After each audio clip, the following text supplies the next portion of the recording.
যশোরের বাঘারপাড়া উপজেলা নির্বাচনের খবর জানাতে পাইলট মডেল উচ্চ বিদ্যালয় কেন্দ্র থেকে যোগ দিচ্ছেন সহকর্মী শাকিরুল কবির রিটন।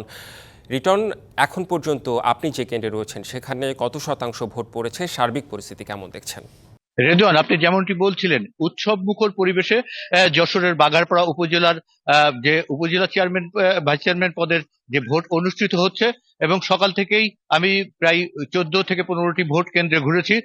এ পর্যন্ত প্রত্যেকটি ভোট কেন্দ্রে আসলে নারী ভোটারদের উপস্থিতি মানে আশার অতিরিক্ত, মানে সকাল 8টার ভোট শুরু থেকে এখন বেলা 12টা বাজে এই পর্যন্ত প্রত্যেকটি কেন্দ্রেই নারী ভোটারদের উপস্থিতি অত্যন্ত আশাব্যঞ্জক।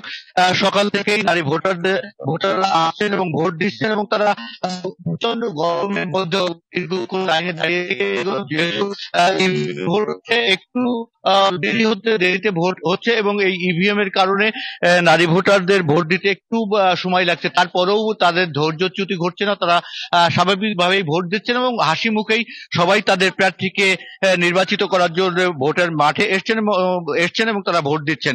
বাঘারপাড়ায় বলে রাখি যে বাঘারপাড়ায় 1,89,511 জন ভোটার, তার মধ্যে পুরুষ ভোটার 95,406 জন এবং মহিলা ভোটার 94,104 জন।